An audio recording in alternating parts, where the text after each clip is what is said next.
بسم اللہ الرحمن الرحیم۔ ویلکم ٹو مائی چینل شبان رضا۔ حضرت عبداللہ بن مبارک سے منقول ہے کہ انہوں نے فرمایا کہ میں مکہ مکرمہ میں تھا، وہاں بہت بڑا قحط پڑا۔ لوگ میدان عرفات میں نماز استسقاء پڑھتے تھے، لیکن قحط کی سختی بڑھتی ہی جاتی تھی۔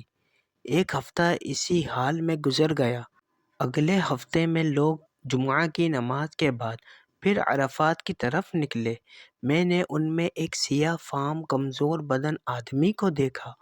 اس نے 2 رکعت نماز پڑھی، پھر اپنے پروردگار سے دعا مانگی، پھر سجدہ کیا اور کہا تیری عزت کی قسم ہے کہ میں اس وقت تک اپنا سر سجدے سے نہیں اٹھاؤں گا جب تک کہ تو اپنے بندوں کو باران رحمت سے سیراب نہ کرے۔ اس کے بعد میں نے ابر کا ایک ٹکڑا دیکھا کہ وہ نمودار ہوا، پھر اس کی طرف اور ٹکڑے مل گئے، پھر آسمان مشکوں کے منہ کی طرح برسا، یعنی گویا کہ مشکوں کے دہانے کھل گئے۔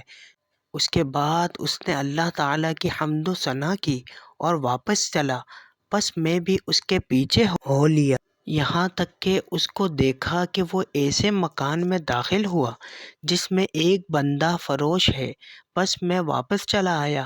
پھر صبح ہوئی تو میں نے دراہم اور دنانیر کو اپنے ساتھ لیا اور بندہ فروش کے گھر کی طرف آیا، اور میں نے اس سے کہا کہ میں ایک غلام خریدنے کی طرف محتاج ہوں۔ چنانچہ انہوں نے تقریباً 30 غلام میرے سامنے پیش کیے۔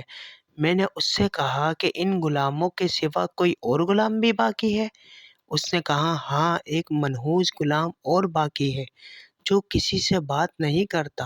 میں نے کہا اسے بھی دکھاؤ، تو اس نے بعینہ اسی غلام کو نکالا جس کو میں نے دیکھا تھا۔ اس کے بعد میں نے پوچھا کہ تم نے اس کو کتنے میں خریدا ہے؟ اس نے کہا کہ میں نے 20 اشرفیوں میں، اور وہ آپ کے لیے صرف 10 دینار میں ہے۔ پس میں نے کہا کہ نہیں، بلکہ میں 27 اشرفیاں تم کو زیادہ دوں گا۔ اس کے بعد میں نے اس غلام کا ہاتھ پکڑا اور واپس آیا۔ اس نے مجھے کہا اے میرے آقا، مجھے آپ نے کیوں خریدا؟ میں تو آپ کی خدمت کی طاقت نہیں رکھتا ہوں۔ میں نے کہا میں نے تم کو اس لیے خریدا ہے کہ تم میرے مالک بنو، میں تمہارا خادم بنوں۔ اس نے مجھے کہا کہ آپ یہ کیوں کہتے ہیں؟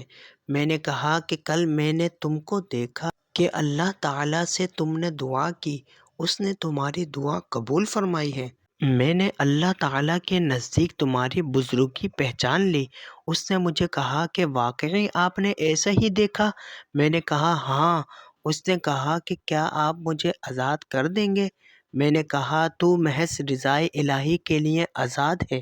اس کے بعد میں ایک ہاتف کو جس کی صورت میں نہیں دیکھتا ہوں یہ کہتے ہوئے سنا کہ اے ابن مبارک، تجھے خوشخبری ہو کہ اللہ تعالیٰ نے تیری مغفرت فرمائی۔ پھر غلام نے کامل طور پر وضو کیا اور 2 رکعت نماز پڑھی۔ پھر اس نے کہا اللہ تعالیٰ کا شکر ہے کہ یہ میرے چھوٹے آقا کی آزادی ہے، پس میرے مولائے اکبر کی آزادی کس طرح ہوگی؟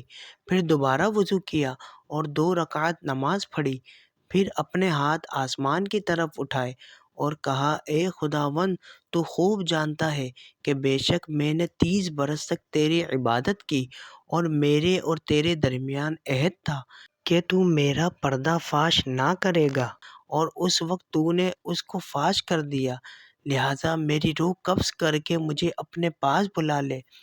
اس کے بعد وہ بے ہوش ہو کر گرا۔ جب دیکھا گیا کہ اچانک وہ مردہ ہے، میں نے اس کو کفن دیا، اور اس کا کفن عمدہ نہیں دے سکا، یعنی معمولی کفن دیا، اور اس پر نماز جنازہ پڑھی اور دفن کر دیا۔ جب میں سویا تو ایک خوبصورت شخص کو عمدہ لباس میں دیکھا کہ ایک اور شخص سن رسیدہ ویسے ہی لباس ان کے ساتھ ہیں، اور ان دونوں میں سے ہر ایک دوسرے کے کندھے پر اپنا ہاتھ رکھے ہوئے ہے۔ انہوں نے مجھے کہا کہ اے ابن مبارک، کیا تو اللہ تعالیٰ سے نہیں شرماتا ہے؟ پھر وہ چلے۔ میں نے ان کو کہا آپ کون ہیں؟